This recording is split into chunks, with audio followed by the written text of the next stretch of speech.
Très rapidement, en parlant de joie, effectivement, et de football, je voudrais rappeler, vous êtes enseignant, enseignant d'université, médecin également reconnu, médecin du sport aussi. Et je voudrais avec vous, Aimé Boni, revenir sur cette sorte de polémique née il y a quelques jours, à la faveur de la sortie du père de l'ancien lion indomptable du Cameroun, Marc-Vivien Foué, qui a tenu des propos que certains ont jugés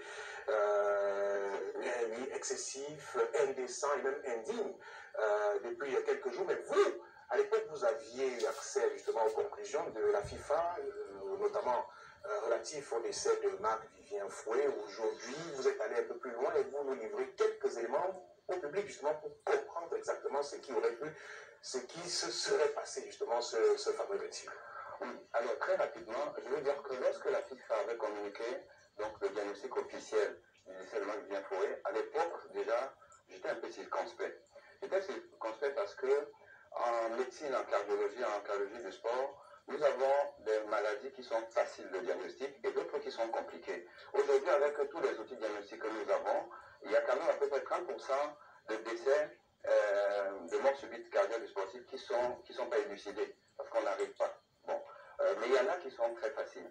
Et la cardiomyopathie peut être fixée. Le cœur qui est épaissi, qui est gros, dont serait décédé Marc-Vivien Foué, et des diagnostics très faciles par une échographie cardiaque. Et quand on est sportif du niveau de Marc-Vivien Foué, on fait quand même plusieurs clubs où, vous savez, pour signer donc, un transfert, un contrat, on fait quand même des bilans. L'électrocardiogrammes, où on voit des signes d'hypertrophie ventriculaire gauche, et l'échographie cardiaque, où on confirme l'hypertrophie ventriculaire gauche, c'est des examens qui sont incontournables. Donc il a eu ça. Moi, je peux poser la question, est-ce qu'il avait peut-être une forme, allons, on va dire, frusque, moyenne, modérée, qui ne contredit pas encore, mais là, quand même, le cardiologue qui voit mettre quand même dans son dossier que, attention, il y a quelque chose, et il faut surveiller.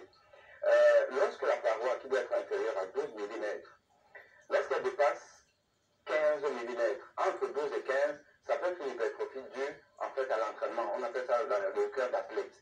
Quand on dépasse 15 mm, on met que dans le cœur d'athlète, c'est une hypertrophie qui est pathologique. Et cette hypertrophie, le médecin doit obligatoirement dans le dossier médical le signaler. Et d'ailleurs, si on est rigoureux, on interdit à ce sportif de faire la pratique. Maintenant, l'épaisseur qui pour nous est à risque imminent de mort subite cardiaque, même si vous ne faites pas le sport, c'est 30 mm. Entre 15 et 30 mm, on vous conseille de ne pas faire le sport. Alors, faut-on l'autoriser à faire le sport? Avec ça, peut-être. Il était à combien? Alors, le problème, c'est qu'on ne sait pas, on ne nous dit pas, c'est pas exemple. On ne dit pas. On nous a simplement dit qu'il est mort de cardiomyopathie hypertrophique. Qui c'est qui a fait l'autopsie?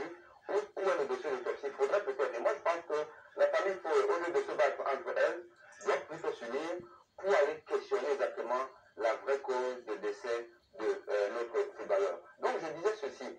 À supposer même qu'il avait 15, 16 mm, ce qui est pathologique, ça veut dire qu'il y a un terrain sous-jacent. Et sur ce terrain-là, il suffit de la goutte d'eau qui fait déborder de base, et vous êtes parti. Cette goutte d'eau, je dis et je persiste, c'est la diarrhée qui a entraîné la déshydratation que Marc-Vivien Foué a eu. Parce qu'au moins, aujourd'hui, on le sait. Et moi, je n'ai eu connaissance de la vidéo de Dan Foué, donnée à la CRTV, d'interview à la CRTV. Je n'ai eu connaissance de ça qu'il y a quelques mois.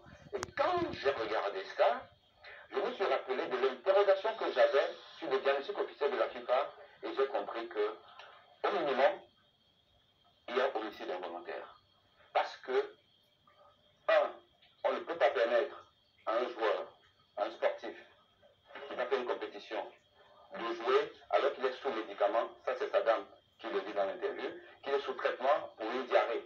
Il faisait des selles liquides et il était fatigué. Ça, c'est ce qu'elle a dit.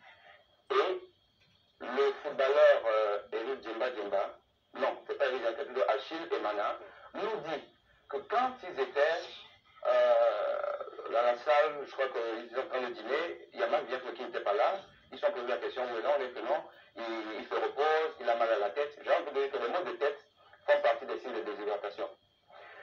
Il était fatigué. La fatigue, signe de déshydratation. Marc-Vivien Foué, à la 60e minute, il a fait une accélération d'après son coéquipier. Il est revenu, il a dit que je n'en peux plus. Ça, ce n'est pas Marc-Vivien Foué qu'on connaît. vous dites que je n'en peux plus, il y a nous ce qu'on appelle le seuil anaérobie. C'est que le seuil des fois à partir duquel votre cœur dit je ne peux plus. Mais en ce moment-là, vous pouvez même encore continuer. Mais vous êtes déjà fatigué. Ce qui veut dire que Marc Julien Fouet a été très fatigué avant la 60e minute. C'est une habitude pour lui. Donc c'est parce qu'il était déshydraté, parce qu'il a perdu beaucoup d'eau et les ions. Et il y a un ion qu'on appelle le potassium. Le potassium permet d'équilibrer la stabilité de l'électricité du cœur. Lorsqu'on a une hypokaliémie, le cœur peut s'emballer. Quand on court, quand on fait un effort, on a un taux d'adrénaline qui monte. C'est l'hormone de surchauffe. Et l'adrénaline excite le cœur. Donc vous avez l'excitation du cœur naturelle due à l'activité sportive. Plus le fait que le potassium est bas à cause de la diarrhée. Vous avez le cocktail Molotov pour emballer votre cœur et décéder. Et je vous rappelle que Madame Fouet a dit que son mari lui a dit que je ne vais pas jouer. Après, non, je vais jouer une mi-temps. Vous savez que s'il avait joué une mi-temps, il ne serait pas décédé. Mais même après la première mi-temps, on l'a quand même avisé. C'est-à-dire qu'on ne devait pas l'autoriser. Ça, c'est interdit. C'est une faute médicale.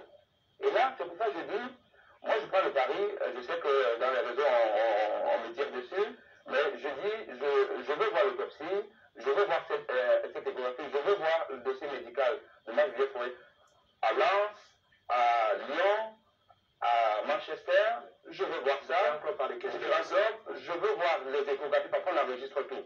Je veux voir les échographies s'il y avait déjà une hypertrophie ou il n'y avait pas. Mais je dis encore que sa déshydratation est la cause directe de son décès.